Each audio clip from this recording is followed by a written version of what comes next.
नमस्कार दोस्तों, आप सुन रहे हैं मेरी कहानी मेरी जुबानी। कहानी सुरभि की है।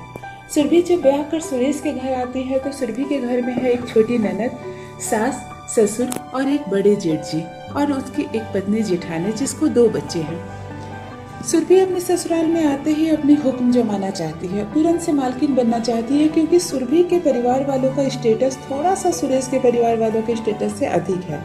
सुरभि के पिता बहुत अधिक पैसे कमाते हैं, फिर भी वो सुरेश को अपनी बेटी इसलिए दिए हैं कि सुरेश की अच्छाई, सुरेश का सीधापन सुरभि के पिता को बहुत अच्छा लग गया। सुरभि बचपन से यही ख्वाब देखी थी कि मैं बहुत ज़्यादा रईस घर में शादी करके जाऊं, जहां मुझे हाथ पैर तक हिलाना ना पड़े, एक ऑर्डर करूं और पानी मेरे सामने आ जाए। लेकिन ऐसा नहीं होता है। सुरेश सुरभि के पिता के दफ्तर में ही काम करता है और सुरेश की अच्छाई सुरभि के पिता को इतनी अच्छी लग जाती है कि बस उन्हें लगता है कि दामाद हो तो ऐसा। उसकी अच्छाई, उसके नेक दिल देखकर ही उन्हें ऐसा लगता है कि मेरी नक चढ़ी बेटी का हाथ अगर सुरेश जैसा सीधा साधारण आदमी थाम ले तो फिर सुरभि का भी बेड़ा पार हो जाएगा। इसी अच्छे और नेक इरादे से सुरभि के पिता सुरेश से अपनी बेटी की शादी कर देते हैं। सुरभि कुछ कह नहीं पाती है, अपने पिता की मर्जी में हाँ मिलाना पड़ता है और ब्याह कर आ जाती है सुरेश के घर।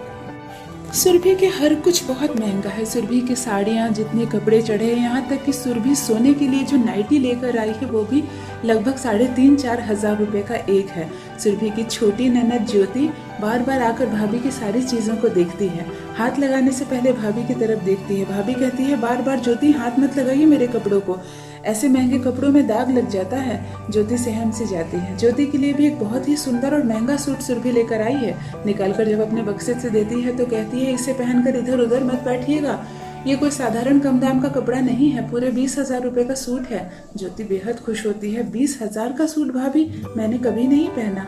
वो कहती है, पहनेंगी भी कैसे, 20,000 का सूट खरीदने के लिए 20,000 रुपये होने चाहिए। सुरभि कुछ इसी तरह जमाती है अपने घर में अपने पैसों का रोक। बड़ी जेठानी को भी बहुत महंगी साड़ी गिफ्ट करती है। सास ससुर के लिए, सुरेश के लिए बहुत कुछ लेकर आई है अपने मायके से। सभी ले लेते हैं सुरभि से, लेकिन पीठ पीछे सब यही बात करते हैं कि सुरभि को अपने पैसे का बहुत घमंड है।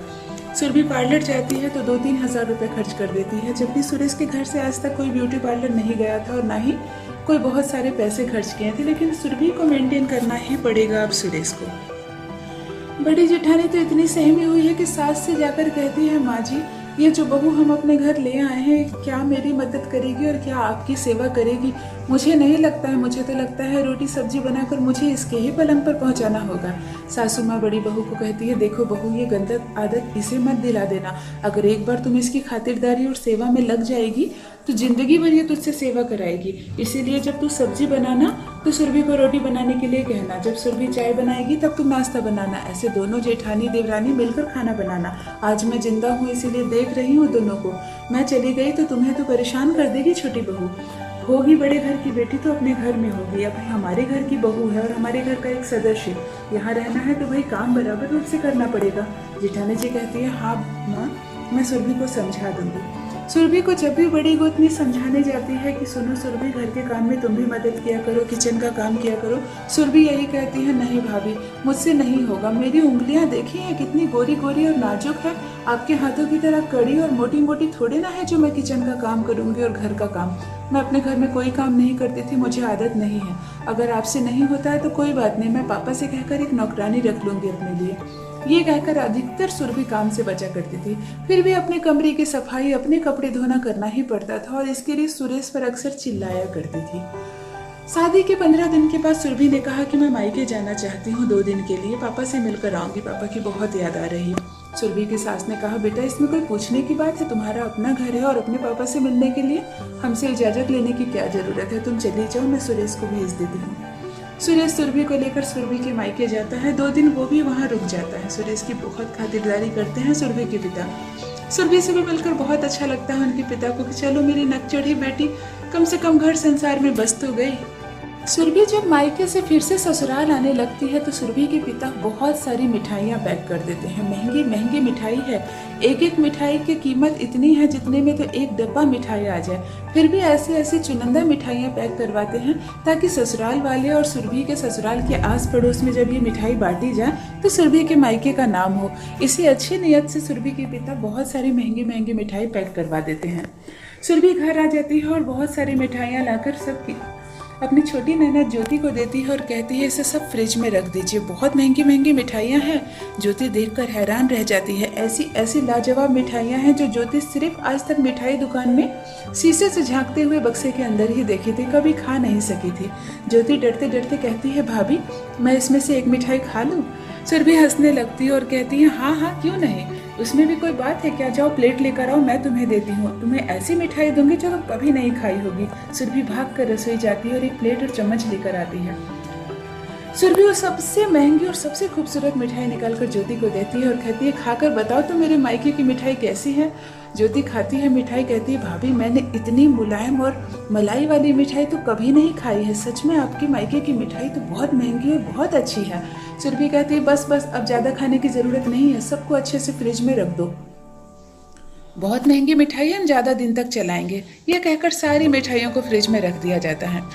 बड़ी जेठानी के 2 बच्चे हैं, उन्हें पता चलता है कि बहुत सारी मिठाइयाँ आई हैं तो वो भाग कर आते हैं सुरभि के पास और कहते हैं चाची चाची हमें मिठाइयाँ दो ना, तुम्हारे मायके से बहुत सारी मिठाइयाँ आई है ना।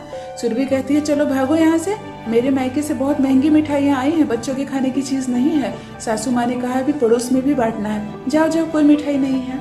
सुरभि एक भी मिठाई बच्चों को नहीं देती है। सास का तो मिठाई खाने का मन भी था, लेकिन इस तरह के डायलॉग सुनकर वो चुपचाप रह जाती है और कहती है ना बाबा इतनी महंगी मिठाई मुझसे तो नहीं खाया जाएगा, खा भी लूंगी तो मुझे हजमोले की गोली खानी पड़ेगी। ये कहकर मन ही मन में ससुर से बोलकर हंसने लगती है।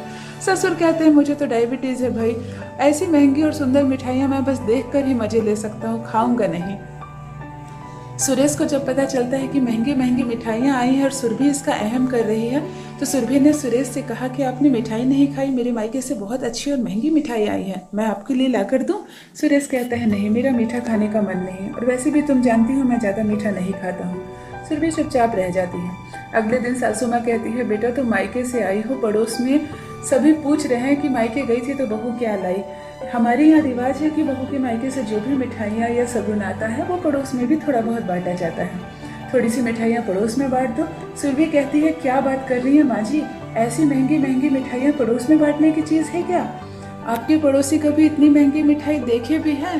खाएंगे क्या? मैं नहीं बांटूंगी एक भी मिठाई, बहुत महंगी मिठाई है। सासू माँ माथे पे हाथ रख लेती है और मन ही मन सोचती है आखिर मिठाई ही तो है, अगर इसे खाया ना जाए तो ये खराब हो जाएगा और फेंकना पड़ेगा। लेकिन नकचड़ी बहू को कौन समझाए, वो कहती है ठीक है मत बांटो। कहा जाता है ना कि जिस चीज को न खाया जाए ना ही उपयोग में लाया जाए उसकी तीसरी अवस्था होती है, बस वही अवस्था होती है बहू के मायके की महंगी मिठाई की।